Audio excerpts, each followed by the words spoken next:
Salam, hello, bonjour. My name is Adnan Hussein. I'm the host of the Majlis Podcast of the Muslim Society's Global Perspectives Project here at Queen's University, which will be convening a monthly conversation on a topic of interest to Muslims globally, in Canada, so around the world. We also have a monthly episode on graduate student research with a profile and conversation with a current graduate student hosted by MA student Amel Ben Salim.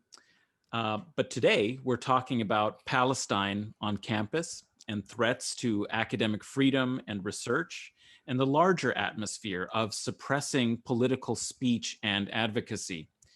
There have been a number of recent events, like the campaign that caused the University of Toronto apparently to withdraw an offer of employment to Dr. Valentina Azarova at the law school there. Similarly, a campaign to try to remove Faisal Baba from teaching human rights law courses at Osgoode Hall because of statements he made in a sponsored debate on the International Holocaust Remembrance Alliance's working definition of anti-Semitism. And of course, the wider question of the adoption of that definition through the proposed Bill 168 as an official act of the Ontario legislature.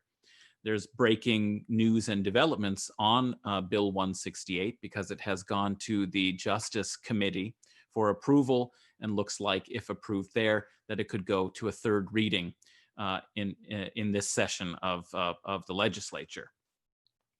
These are a host of interrelated issues. So I've convened a distinguished panel to discuss these intersecting topics with me today. I'm really pleased to be able to welcome to the Majlis Aziza Kanji, who is a legal academic and journalist in Toronto. Hi, Aziza. Salam, Adnan, and thank you so much for having me on this panel. It's great to have you here. In addition, we also have Muhammad Al-Qasim. Mo is a BDS and Palestinian community organizer based in Toronto, and a graduate of York University, originally from Nablus, Palestine. He is involved in multiple aspects of Palestine solidarity movements, including the student organizing, Palestinian prisoners, labor, and Arab community organizing. He has contributed to numerous domestic campaigns for Palestinian national liberation. He's written a recent article. There will be a link to it in the episode notes about the IHRA definition of anti-Semitism. So I encourage you to consult that. And lastly, we also have Corey Balsam. Oh, sorry. Hi, Mo. Salam, Mo. Good to see you. Salam, Adnan. Thank you. Welcome. And then we also have Corey Balsam, who is National Coordinator of Independent Jewish Voices Canada, a grassroots organization with 18 chapters across the country that opposes all forms of racism and advocates for justice and peace for all in Israel-Palestine. He has a master's in sociology and equity studies and education from OISE, University of Ontario, and is the co-author of a recently published journal article on the impacts of Israeli political detention on the families of Palestinian detainees. In his role as IJV National Coordinator, Corey co-chairs IJV's No IHRA campaign, which takes aim at fighting efforts to adopt the International Holocaust Remembrance definition, redefinition of anti-Semitism across Canada. Welcome, Corey. Thanks. Salam, Adnan. Okay, wonderful to have all of you here together. And you can see that you are all very involved in different aspects of the topic and the issues today. So I'm really looking forward to our discussion. So why don't we get right into it? I think maybe what we should start with is this IHRA definition and the problems with it, since there's such kind of recent developments taking place that just yesterday it was in the Justice Committee. I'm wondering, what is this IHRA definition of anti-Semitism? Why is it so controversial? What are the issues around it? Maybe we could start with you, Corey. Great, thanks. I'll try to be brief. You're right that it is very controversial. There's a UK-based Jewish academic who's been writing and saying that this is by far the most controversial effort that's at least framed as combating on anti-Semitism in the history of efforts to fight anti-Semitism. The International Holocaust Remembrance Alliance is an interparliamentary organization. It's based in Europe primarily, although it has members. Canada's a member. At a plenary in 2016, they adopted this definition. The definition was originally crafted by an American scholar named Kenneth Stern, who drafted it for academic data gathering purposes, and is actually now very vocal against its adoption and its instrumentalization by right-wing groups primarily, and those who are using it to shield Israel from criticism. So the base definition is actually not very controversial. I have it in front of me. It says, anti-Semitism is a certain perception of Jews which may be expressed as hatred toward Jews. Rhetorical and physical manifestations of anti-Semitism are directed toward Jewish or non-Jewish individuals and or their property, toward Jewish community institutions and religious facilities. So not particularly controversial. There are some elements that we could get into that are imprecise. We actually have our own definition of anti-Semitism now that's an attempt to be much clearer. Anti-Semitism is hostility, prejudice, racism against Jews as Jews because they're Jews. In some. So the issue that we have, and the issue that most people that are objecting to the definition is not about that base definition. We say that it does injustice to the fight against anti-Semitism because it's so vague and confusing. But the primary issues are found in the illustrative examples.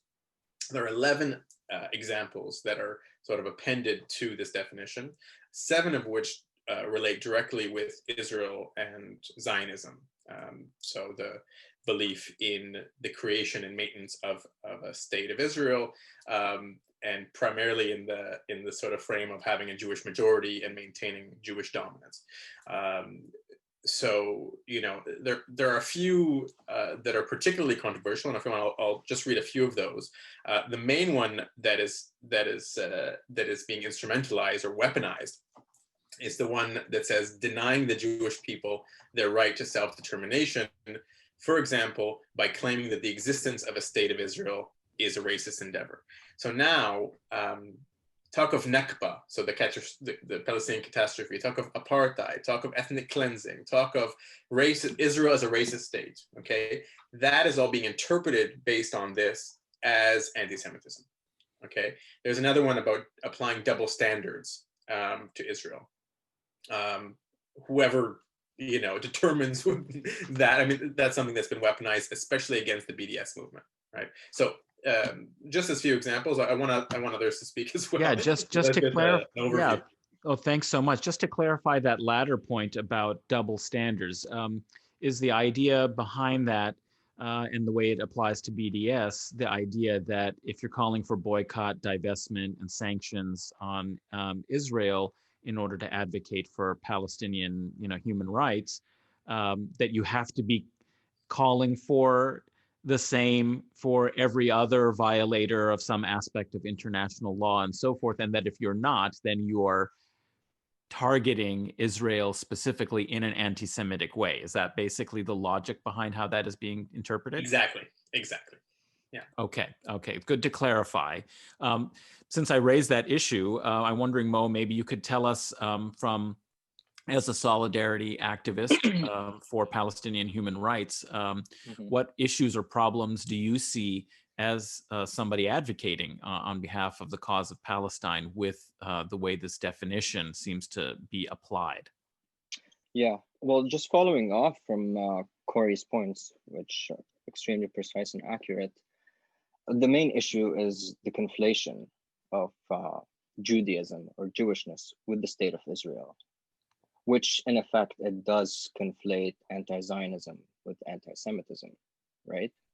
And this is where we're starting to see the illustrative examples are the core problem, right?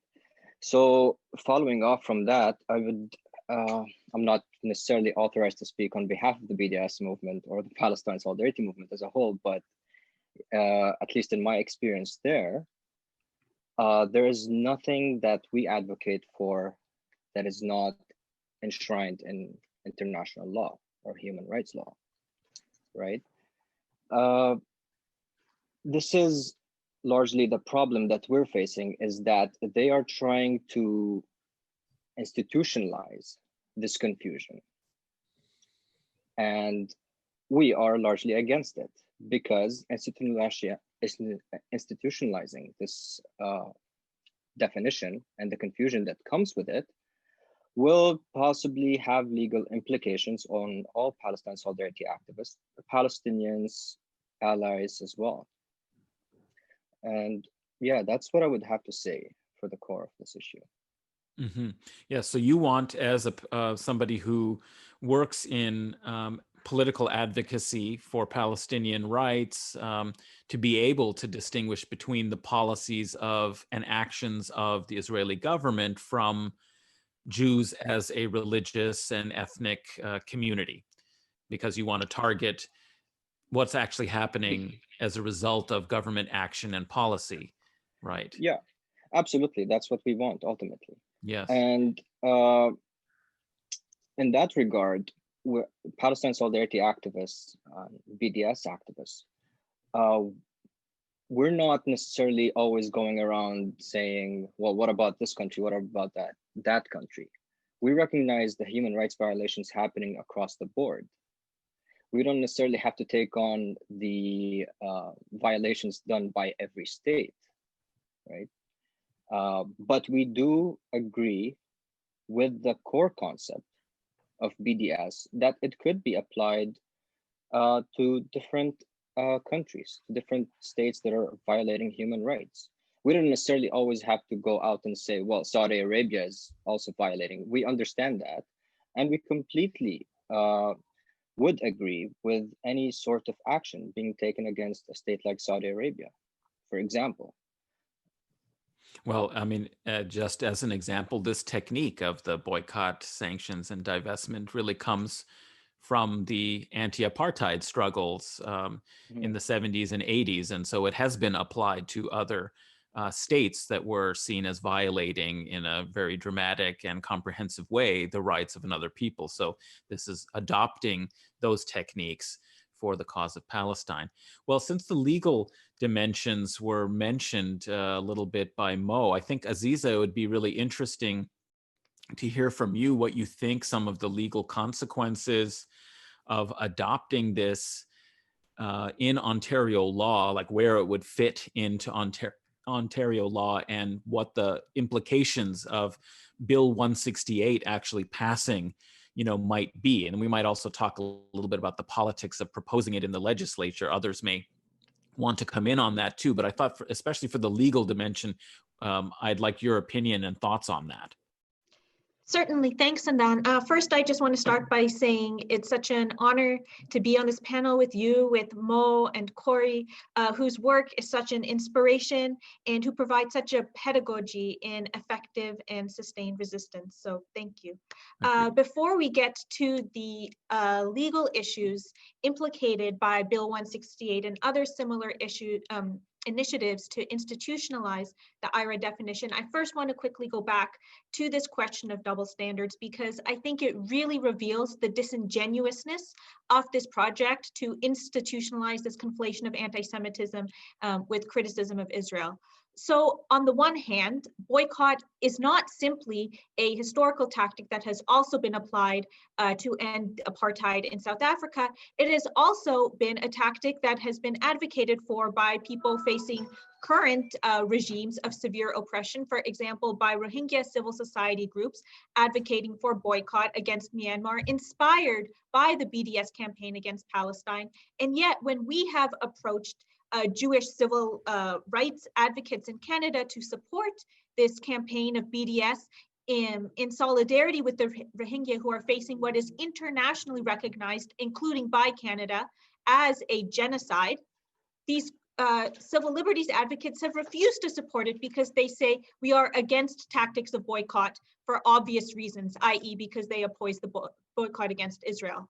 On the other hand, we have these exact same groups celebrating the fact that pro-Palestinian restaurants like Foodbenders in Toronto are now facing sustained campaigns of economic boycott, trying to drive their businesses into the ground for the sin, for the crime of supporting the liberation of the Palestinian people and defense of their most basic rights. So if we're talking about double standards, I think it's very clear which side the double standards are falling on, and it is not on the side of those who are using these very well-established tools of non-violent resistance in order to exert pressure on a state that has shown itself to be in persistent and flagrant violation of international law.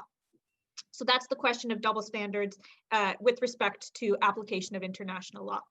When we come to the legal implications of the IHRA definition in particular, Bill 168 in and of itself is very disturbing. It prescribes the use of the IHRA definition to interpret hate crime and anti-racism legislation in the province. And so it would be institutionalized as an interpretive tool wherever these types of laws are being applied.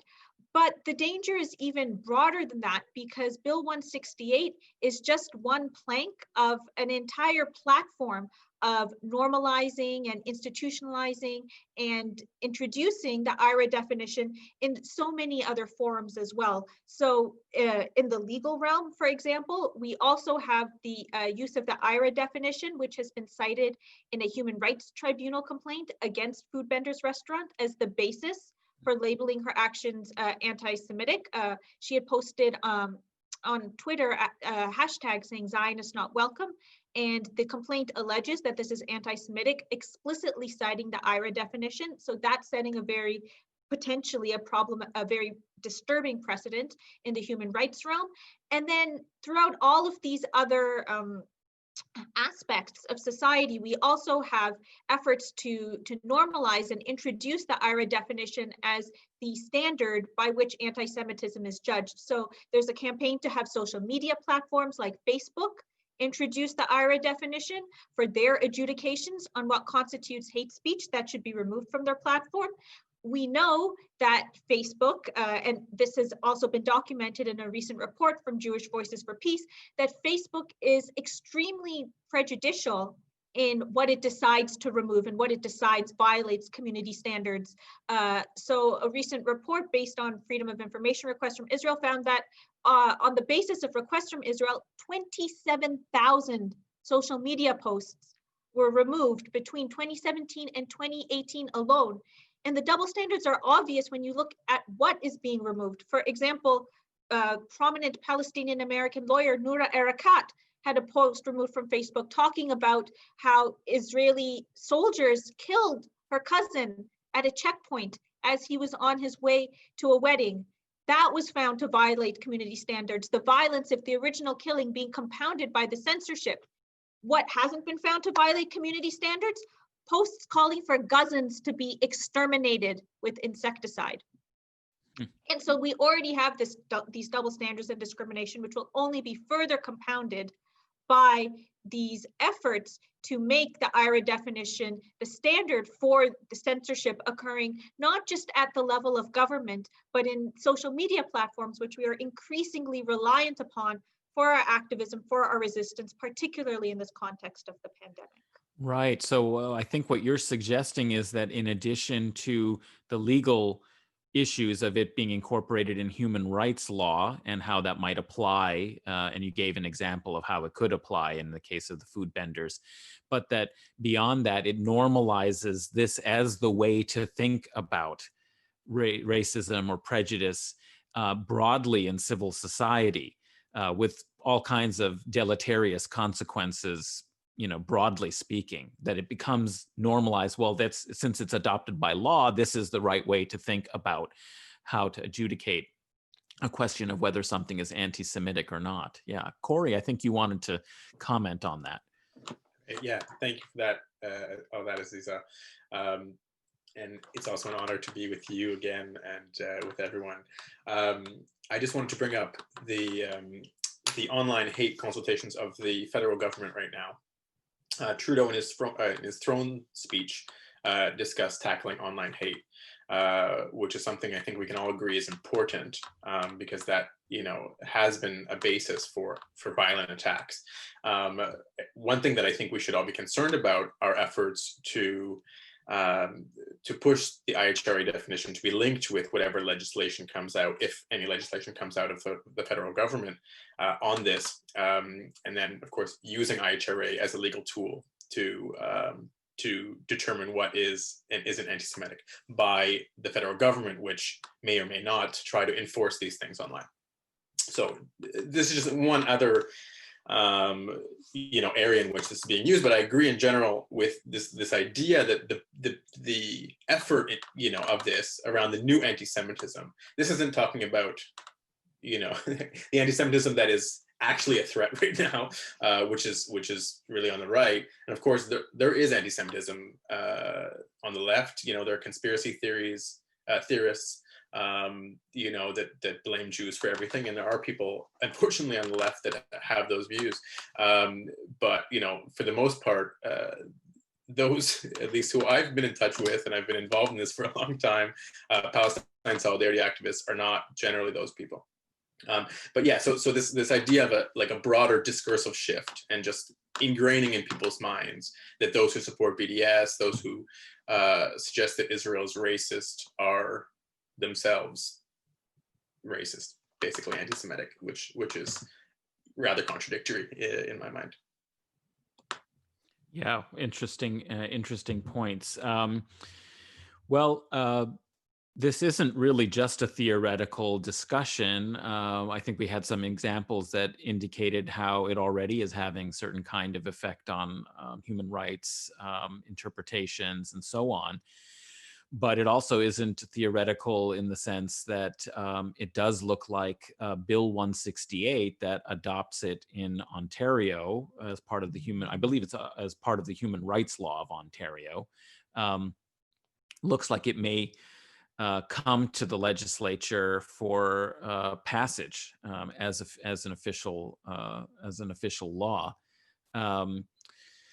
One thing I was told when I was first discussing these issues among MPPs and provincially at the political level is that, we don't expect this to even come for a third reading, so there's not really reason to take it up now, and that in fact, actually, if we make a big noise about it, that might be a reason why it would actually then come for a third reading. And this was on the progressive, sort of quasi-progressive left, let's say, of a real hesitation to come out and oppose Bill 168. So I want to talk a little bit about the politics of this in discourse in the political sphere. Why are even progressive politicians unwilling to oppose it publicly? What's happening in terms of people we would expect to be allies in solidarity? Those of you who've been working on the campaign, what kind of analysis and experience do you have to give us some insight on why it seems so likely that this would pass if it does come to a third reading? And with almost unanimous or universal support in the legislature. And I guess that is a sort of prelude to, well, what can we do about it? But let's first just talk about the politics of how this is moving. I don't know who would like to take that up, either Mo or Corey, who's been working on it, perhaps. I can throw in a quick thought, and then Corey, please jump in. Well, it's mainly, I think, the optics of it, because this is being introduced as an act of combating anti-Semitism. So whether, regardless of the politics and the ideology that is behind a person in parliament, it would be hard for them to oppose something that claims it is fighting anti-Semitism, right?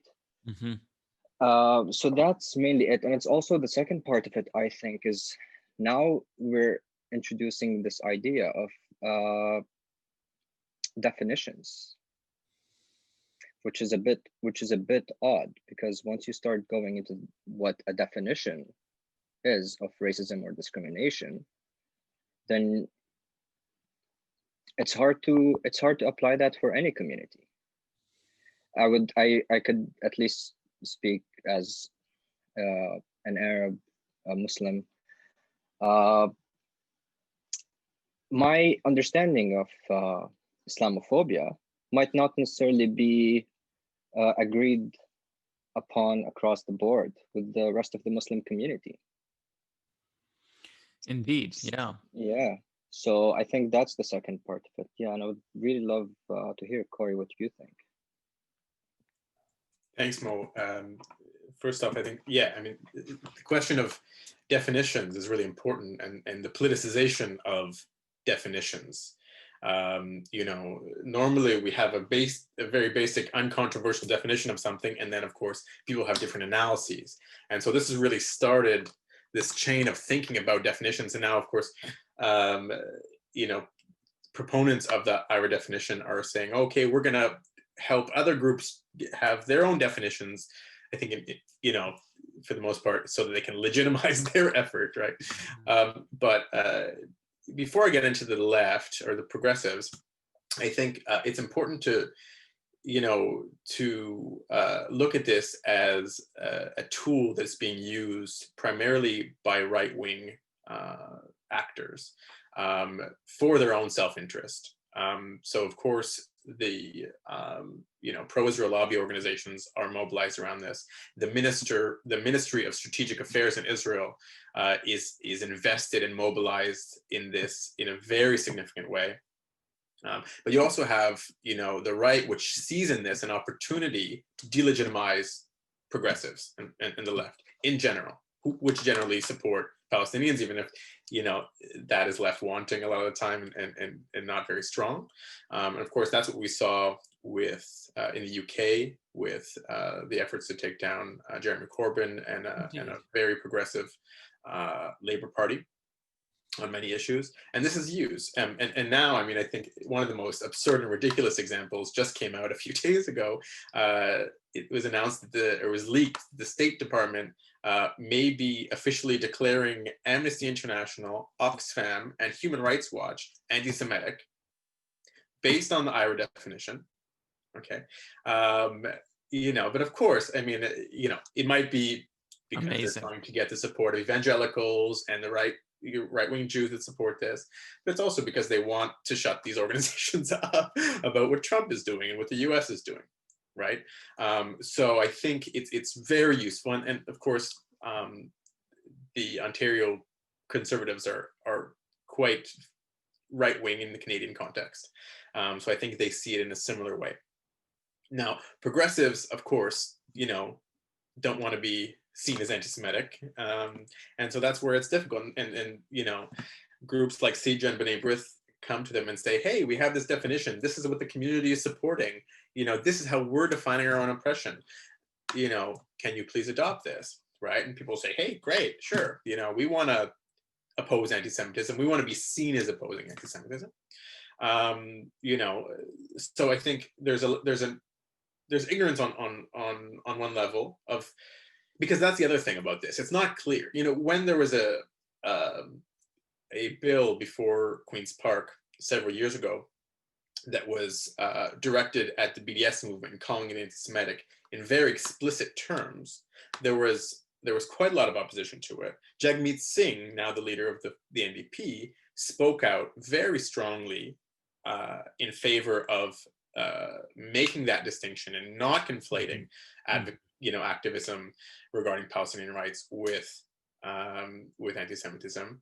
And now, of course, in his wishes, now he's a little more, you know, it's not so clear what his position is. You know, so I think the fact that it's not, the definition is interpreted to include BDS and anti-Zionism, etc., rather than having it explicit, makes it more difficult, and it makes it more powerful in many ways, on their end.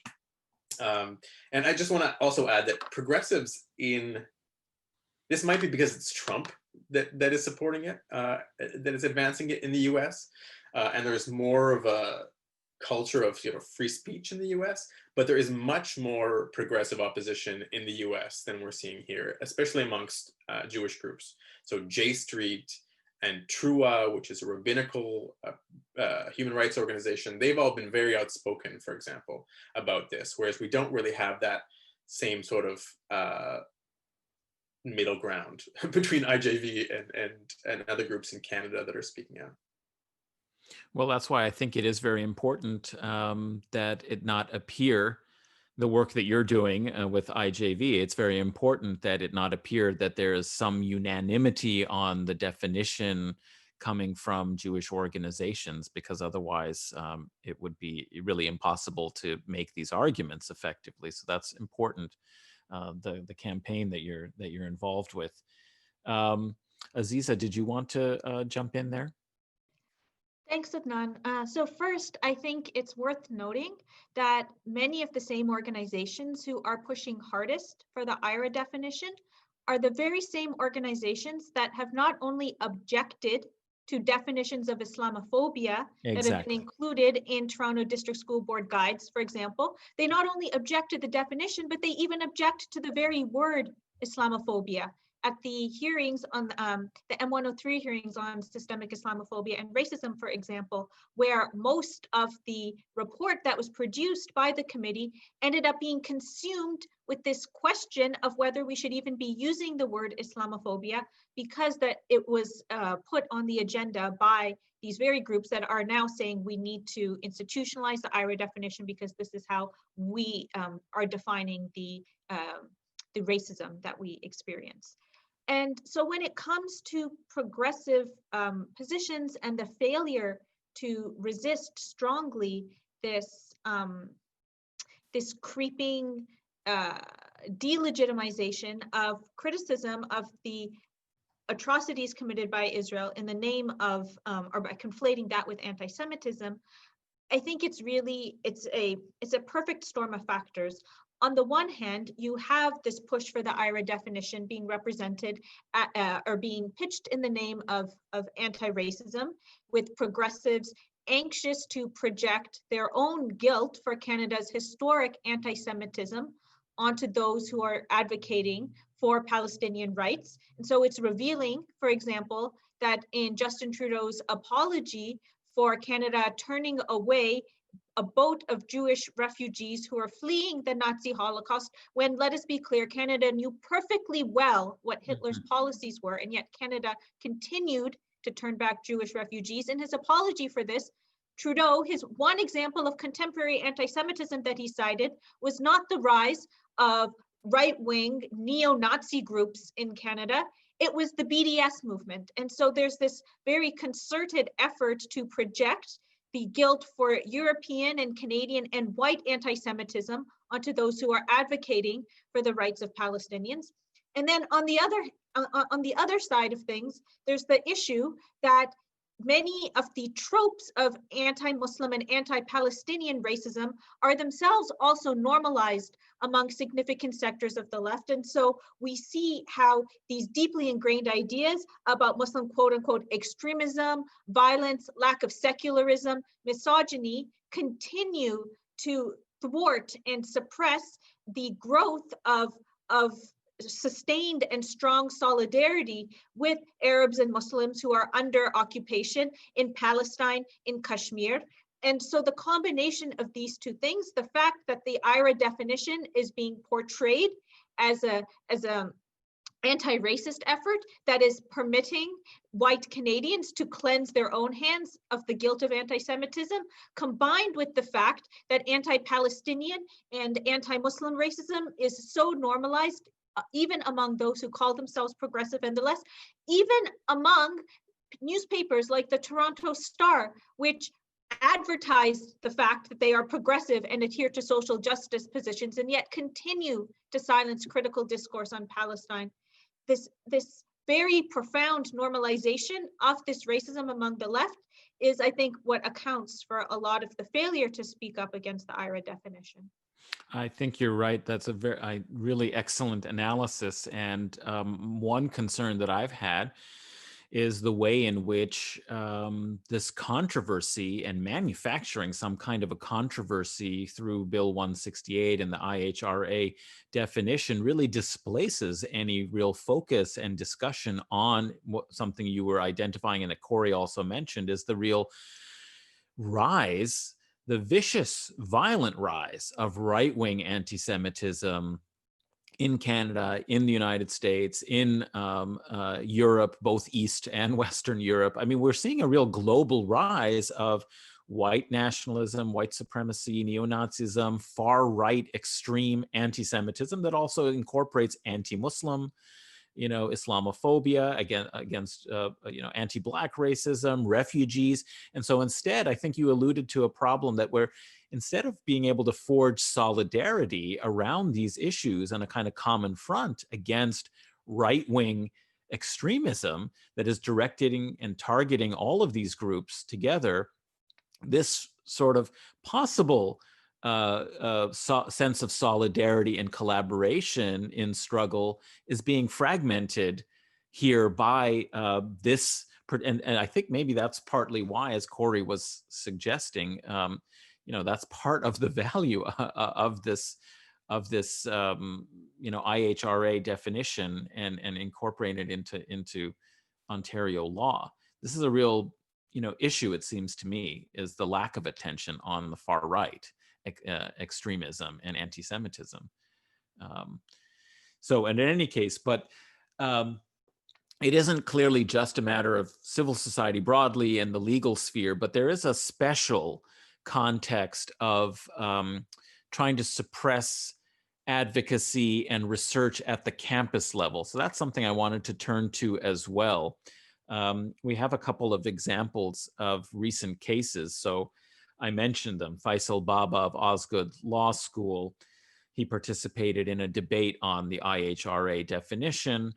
And he alone was targeted for some of the comments that he made in this debate. It was with 3 other panelists, another who supported his position against the IHRA definition, and 2 who were supporting it. He was the only, Muslim male of color or somebody of a kind of, ethno-religious difference. The others were Jewish. I was a member of IJV, and there were other Jewish organizations represented. He was, however, targeted for a campaign that asked that he not be allowed to teach human rights law courses, which is his specialty. He's a former member, I believe, on the Ontario Human Rights Tribunal. I don't know the status of where this is, but it was a public kind of campaign, and he was also pilloried, in social media and so forth. And then there is a very concerning development very recently this summer, where Dr. Valentina Azarova was denied a position that she was alleged to have been offered and having been chosen by a hiring committee at the University of Toronto Law School for a center in human rights law. And again, it's human rights issues. So it's on campuses, it's in law faculties, and particularly those who are specializing in human rights law, who seem to be the targets in particular of recent activity. And I'm wondering, what concerns does this raise about academic freedom, study of the Middle East, research, and why particularly campuses are being, I know that they are, a battleground of ideas. They're a space that has opened up for pro-Palestine activism. Perhaps you could talk a little bit about the special conditions of targeting universities and academic research by these campaigns. Aziz, I know you have actually been a co-author of a petition that got quite a bit of attention and circulation that referenced the Azarova case, but also broadly the suppression of Palestine activism and advocacy. on campuses. Perhaps you could tell us a little bit about how you see the situation. Certainly, and thank you for mentioning that open letter, Adnan. So as you said, it was in particular response to the withdrawal of the employment offer to Valentina Azarova for her research on Israel's violations of international law in the occupied territories. But because we knew that the pattern of Canadian media, even when reporting on incidents like this, is to decontextualize it, to represent it as an isolated incident, the goal of our letter was to precisely draw attention to this broader context within which this was happening, within which Dean Yacobucci could think that it was reasonable to withdraw an employment offer after a complaint from a sitting judge about Dr. Azarova's research on Israel's occupation policies. And so the letter was really about the fact that this was symptomatic of a much bigger and wider and deeply entrenched issue. I myself, I'm actually a graduate of University of Toronto's Faculty of Law and of the International Human Rights Program that was at issue in this situation. And so when you talk about universities and campuses being a battleground, but also the terrain of human rights being a battleground, I think that's very key to note, because when talking about why these campaigns to repress Palestine solidarity have so much traction among those who call themselves progressives and the left, part of the reason, I think, is because perpetuating the IHRA definition, suppressing Palestine solidarity, is represented as a campaign in support of the human rights of Jewish people. So in the letter that was written by B'nai B'rith to argue that Faisal Baba should be denied teaching any courses on human rights, which would effectively deny him employment. He's a human rights scholar. Again, talk about economic boycott of people.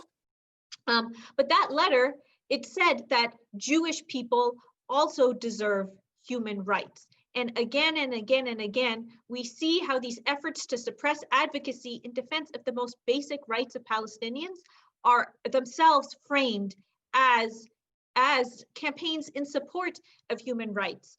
And I think this continues a very long history and trend of using human rights in defense of colonial projects.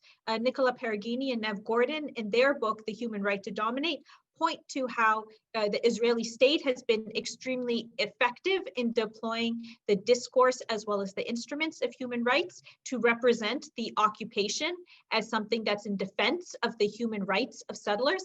And this is drawing on a much longer tradition of European colonial projects acting as if they are the promulgators and the authorities of human rights, that they are civilizing others by teaching them human rights. Let's not forget that the reference to human rights in the UN Charter was introduced by Jan Smuts, one of the South African architects of the policies that would later go on to shape apartheid. And so I think we really have to be on the left more skeptical about the way that these ideas of human rights are deployed as sort of the ultimate trump card, that I say, oh, well, this is in defense of my human rights, and therefore we have to support it, because we know that human rights have as often been a tool of the oppressors and to dominate those who are oppressed. Well, that's a very interesting point. And obviously human rights law does have that long colonial sort of history in incubation that you are alluding to.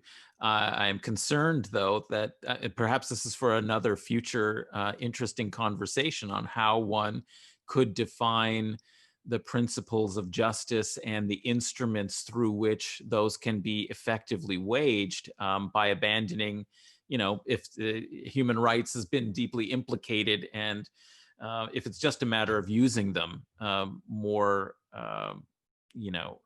equally and consistently, whether they can be universal tools or whether there is something about their colonial genesis that undermines their value. That's that could be a really interesting conversation at some point. But I have to say that I am kind of concerned about on campus, this conception that there's a sort of zero sum of human rights. Either the Palestinians have it, and then that means it's effectively denying it to, Israelis, or Israelis get to have their human rights, and that effectively means that they get to continue to deny them to Palestinians. This is a very strange way of trying to, conceive of things. Can I just say quickly, what Israelis are advocating for aren't actually often recognized human rights. And we know Israeli legal officials have said that part of their project is to gradually change international law simply by establishing their interpretation as the facts on the ground. And so then they are progressively developing international law. So it's also important to critically scrutinize what are being claimed as the human rights of Israelis, because often they're not anything that is actually recognized as a human right. A fair point. Okay, good. Well, I don't know if anybody else, Corey, perhaps you want to comment on this issue or about the campus environment. Yeah, lots to say. Just really quickly in response to Aziza, I think you're totally right, and I love your analysis. But of course, the vast majority of human rights organizations, and I think you'll agree with me, are on the side of Palestinian human rights. And again, that's why we're seeing this targeting of human rights lawyers, of Amnesty and Human Rights Watch, et cetera, right? So it's not completely working, but they're trying. Universities, yes, are the battleground, as you said, Adnan.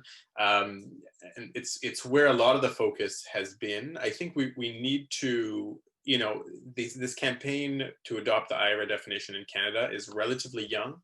I think, as I said before, UK was to some extent a test case, and it's much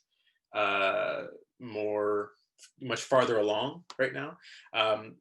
One thing that hasn't been getting much media attention, but you can find it in the media, is that the government in the UK has now basically threatened universities in the UK, saying that if they don't adopt it, that they could lose funding from the state. And that's been going for a while, but there was just a study that came out that only a fifth of the universities in the UK, so I mean, that's a big deal. A fifth have already adopted it, but there are now many that are pushing back against it and talking about it in the context of a new McCarthyism. Oxford and some of the big prestigious universities are some of those. SOAS, I think, Aziza, you were there, are pushing back against it, which is encouraging, because it's been accepted by far too many institutions. And of course, in the US, Trump issued an executive order adopting it, and that's linked directly with funding for campuses. And so now what we're seeing are investigations of various groups and various campuses based on the IHRA definition. So I think, this is really a big part of the threat. Now, coming to Canada, there has been one incident already. The University of Winnipeg, there was an event a few years ago talking about Jerusalem. IJV participated in it, represented by Rabbi David Mibaser. And B'nai B'rith complained, and the university did a report or investigation relying on the IHRA definition, in which they determined, yes, the event was anti-Semitic.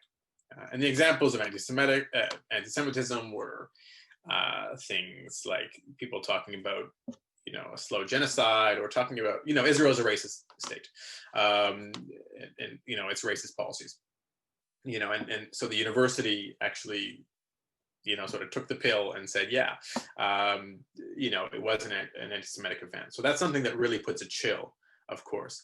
And just thinking about Bill 168, Roman Baber, who was one of the sponsors of the bill, when he spoke at second reading about the intentions of adopting the IHRA definition, I have the quote right here. He says, and why are we defining it?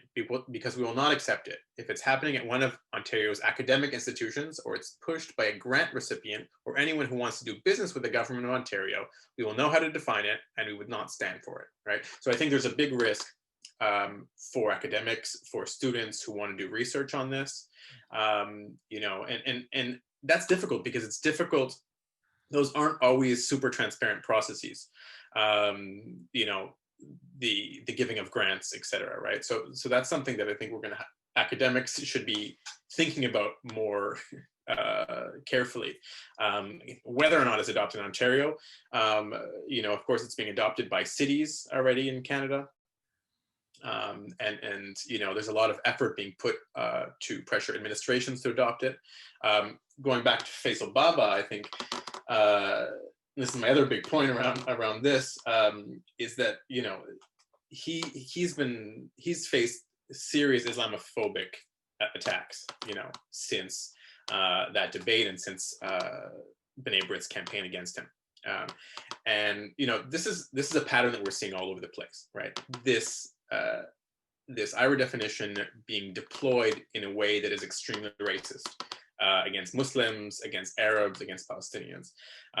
We've actually started to collect a list of incidents we have on our website, 30-some incidents where we have a paragraph on each, and most of the cases are targeting people of color. Of course, Angela Davis and others have also been targeted. Mark Lamont Hill, Black Americans. Several in the U.S. too. There's several Jews, but primarily it's Muslims, Arabs, Palestinians. And so that's something that hasn't, the administration hasn't denounced, hasn't come to his defense. Hasn't indicated that they would adopt the definition. I think there's very clear pushback there at York, and maybe Mo can talk about that a little bit. But yeah, that just sort of speaks to this context, and also to some extent a privileging of the so-called fight against anti-Semitism over fighting other forms of racism, especially Islamophobia and anti-Arab racism. Right. Yeah, no, I did want actually Mo to talk, because I think there may have been some other occasions where grant funding, I remember a SSHRC-sponsored or SSHRC-funded conference at York was defunded and was on, I can't remember the exact topic of it, but Mo, perhaps you remember it, but definitely York has been a site for a lot of campus experience of the suppression of Palestinian advocacy and also even academic research. Maybe Mo, from your perspective as a former York activist there, you can tell us a little bit about that. Yeah, well, finally something I could comment on. Aziz and Corey pretty much covered everything. There's something that actually just struck my mind while Corey was speaking about what's happening in the UK and in part the US, with the governments threatening funding for these universities if they do not adopt the IHRA working definition of anti-Semitism. It's really a crucial moment for right-wing governments to start pushing for privatization of public institutions, which is, the university, the neoliberalization of the post-secondary education institutions. It's a wonderful moment for the right wing. So in that regard, York in particular, there is largely a progressive left-wing university, very human rights oriented as well. Not York, the administration, York as in the academic body and the student body. So there have been incidents where academic funding or scholarship were threatened because of their relation to Palestine or for their scholarship on Palestine and human rights. In that sense, also, I'm recalling what happened after the incidents of November 20th. And on the day of November 20th, and I was organizing that, that day we were barraged with accusations of anti-Semitism and all that, and completely false and bogus. Can you tell listeners what the context was of November 20th, who may not be familiar with it? Yeah, absolutely. So on November 20th at York University, a group called Hirut invited over IDF soldiers or IDF reservists who came to give a presentation or whatever it was, or who were doing an event at York University. There was a protest that was led by the student body and the Palestine Solidarity activists at York. So on that day, and I saw it with my own eyes, and there were many testimonies that came out of it, of extremely Islamophobic, anti-Arab, in some sense. Also, there were homophobic and misogynist comments that were thrown at the pro-Palestine crowd, and that never had any proper attention given to it. And yeah, so that's going back to, I think, Aziza's point and Corey's point as well, is that the proponents of the IHRA definition also usually fall on side with racism against other communities. So they're not consistent in their fight against racism. You know, we haven't seen these pro-Israel institutions that came out after November 20th say anything about any of the Islamophobic, anti-Arab, homophobic, misogynist comments or actions that were done that day or even afterwards. So in relation to the universities overall, just to get back to your point, Adnan, yeah, the university is always going to be a battleground for ideas. It's where we reproduce, rethink the world around us. And this is where scholarship starts to come out.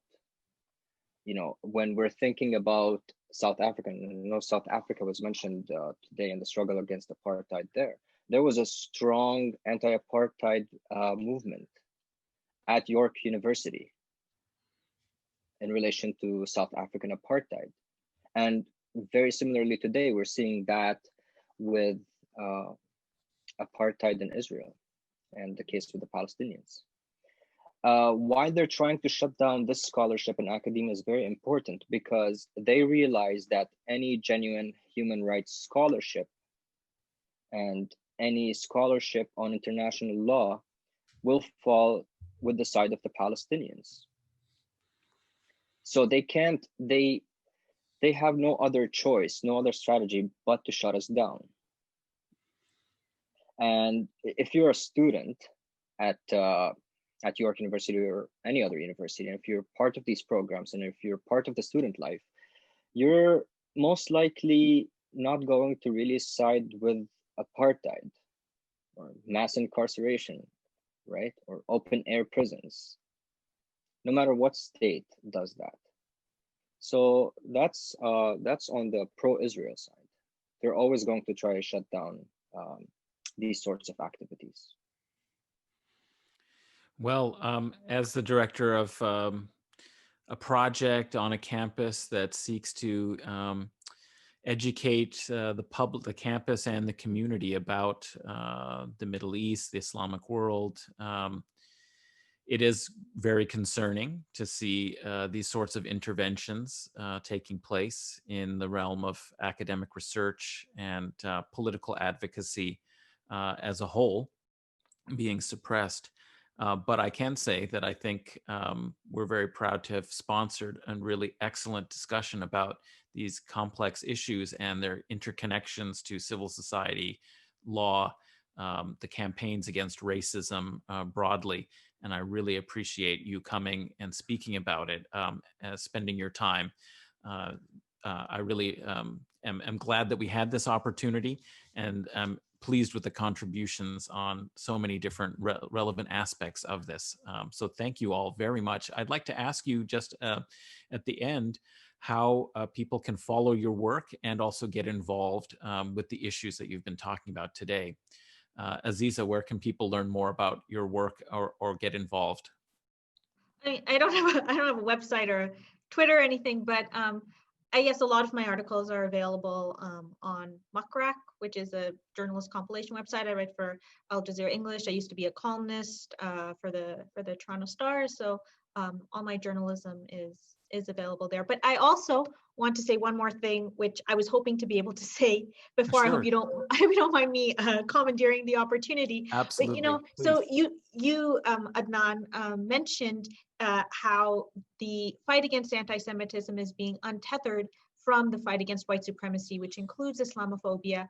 And so I also want to encourage people to check out your work and the work of Professor Ariel Saltzman, because I think that really speaks to the fact that it's not just a pragmatic alliance between Jews and Muslims that we need to fight white supremacy and racism, but rather when we look historically at how deeply intertwined the roots of anti-Semitism and Islamophobia are in shaping the context of colonial modernity and the forms of white supremacy that and structural racism that continue to flourish in our world, we understand that this isn't just a question of building alliances, but that in order to address either and to address the deep foundations of racism, it's really necessary that we address their intertwined foundations as a whole, and that's really has to be the foundations of any kind of effective and principled anti-racism struggle. So, I mean, even more, don't worry about checking out my work, but check out the work of historians like Adnan and Ariel and others who speak to the deep foundations of these racist structures that are now being invisibilized in many of the efforts to co-opt anti-racism in the service of the agenda of a settler colonial state like Israel. Well, thank you for that endorsement of the work we're trying to I do turned here at around, Queen's University. I appreciate it. You. I appreciate it. The check is in the mail. Okay. Corey, how can people find out more about your work with IJV and get involved with the campaigns against Bill 168, IHRA definition, and so on? Great, thanks so much. So we actually have a website, a separate campaign website, which I strongly encourage folks to visit. It's called noihra.ca. So there we have all sorts of resources. We have a short video that people can watch and share, just 3 minutes or so, just explaining, 4 problems with the definition or 4 reasons why we need to oppose it. We have an extensive report. We have that list of all the incidents in which, so if people doubt, people often say, the pro-IHRA people say, oh, well, point to some examples. And okay, now we have a long list of examples of how it's being weaponized. We have, for the academics listening, we have open letter that is still open for people to sign. There are about almost 450 Canadian academics that have signed opposing the IHRA on their campuses. And a general petition people can sign as well. And then lastly, and most importantly, right now, so if everyone listening right now can do this one action, I think that's the key thing to do. And actually, we're collaborating with the Palestinian youth movement and working closely with Mo. So I think we'll both be pointing in the same direction for this one. If you go on our website, there's a link or there's a heading or a tab that says no IHRA in Ontario. And there you'll see a letter campaign to send a letter to the members of the Justice Committee, the Justice Policy Committee in Ontario, and all MPs. I think we're at 1,500 or something letters that have been sent in like the last 24 hours or so. So, we're really trying to get our message across. Of course, we don't have the same kind of resources as some of the organizations like CIJA that are lobbying, the politicians and have been doing so for a very long time. So this is a way we can really communicate our message. So I strongly encourage people to go to that link. And maybe I'll put it in a comment on Facebook for people that are looking for it directly when we're done this. Send a letter. Well, please do follow up on that, and we will also put in links for various things in the show notes and the description on the YouTube video and the podcast and so on. But do look on Facebook in the comments if you can drop that in. That'd be great. Mo, likewise, if you have any information you'd like people to have, this is a great opportunity for you to let people know. Right. Well, as Corey mentioned, I think most importantly, please do go and sign the letter that is on IJV's website. And I'd hope that the link would be included later on in the episode. do contact your constituency offices, your MPPs, and oppose the bill. Push them to oppose the bill. Explain to them exactly why the bill is problematic. Send them letters. Do all you can. You know, MPPs are not necessarily the most fluent on all these matters. So some of them may not be very knowledgeable about the bill itself. They might see the base definition and think that's completely fine. But they might not be aware of the illustrative examples where the issue is. So that has to be mentioned to them. And they have to be aware of the groups that are pushing for this working definition. So yeah, please do visit IJV's website and link and send it all across.